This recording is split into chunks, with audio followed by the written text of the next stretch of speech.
So, differentiate. The derivative of area is with respect sa ano nga variable by x or y? Gusto ko mo? Saan? Gusto na y. dy. Claro? With respect sa dy. U dv, u derivative ka y with respect sa dy is 1. U dv plus v derivative of x with respect sa y. Ayos?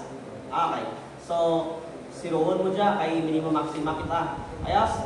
So, the negative x bring down ang y is equal to dx over dy.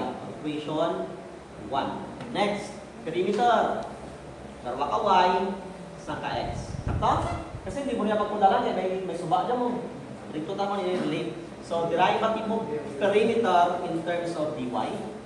Pwede man dyan dx. Consistent ka lang dapat kung x, kung y. So, this is 2, kulang iman, plus dx over dy. 0 punta dyan. So, your dx over dy is equal to negative 2. Okay, substitute.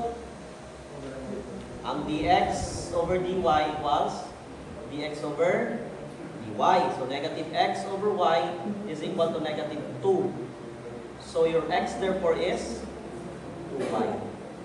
Diyan na sa libro nyo, kung ang y is lang to become d, ang x is lang to kang b. Considering rectangle, b is equal to 2b. Diyan daw na. Okay. For efficient section, ano ang gusto mo sa efficient section now? Ano naman ang term na sa efficient section? Sa efficient section, ang imong wetted perimeter gina-minimize. While ang area gina-maximize. Ayos? Sindihan? So this is the time nga nagasulo ka formula. Ano ang, for example, amo dyan. This is the B. And this is the D. Ano ang relationship kang B sa D?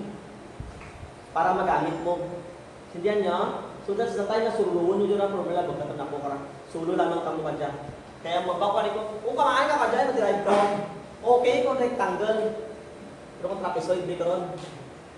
Yawan, busuras mo. Sindihan nyo? So this is the time na masulong ka. So for efficient section, gina-minimize mo ang wetting perimeter, pero gina-maximize mo ang area. Ayos? Unlike na rin ito, kaina, for critical flow, minimum ang specific energy, maximum ang flow, constant ang flow, then, ano pa? Rod number is 1. Kung yata na, simple lang. Gina-minimize mo ang wetting, ang lining na lang, mga palipot na. Gina-minimize mo ang wetting perimeter while maximizing ang area. Ayos? Yun. Ano pa? Ano pa? Nadula ako sa aking pinsan bagulang. Palipatan mo ang balan ko. So, dapat mamanan mo relationship kang B kag D. Ano dyan relationship kang B kag D? Ano rang relation ng dalawa? B is equal to 2D, amura? Ha? I guess yun, for rectangle. How about sa, triangle, sa trapezoid, sa semicircle? Sa circular na may, syempre, open channel na may hangin na hindi na pwede puno. Klaro? Yun. So, nag-gets na? Ano naman ang formula ginagamit na sir? Ang formula ginagamit Q is equal to AB, tapos Q is equal to A over N, R raised to 2/3, S raised to 1/2. Dugangan mo lang kang relation kang D and B. Ano relationship na dalawa? For every type of section. So, tatlong formula. Rig to darwa lang. Last mo na to darwa. Pag hindi yung gusto mo, 4. Gets nyo? So, check nyo dyan pag-idla kung paano nang tag-nasun. Amo-amo lang din lang.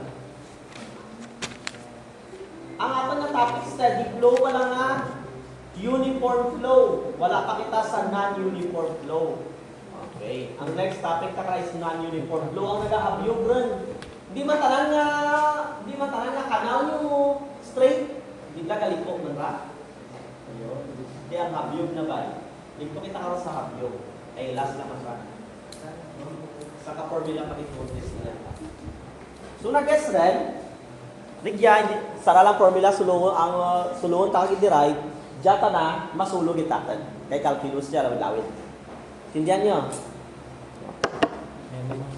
Ha?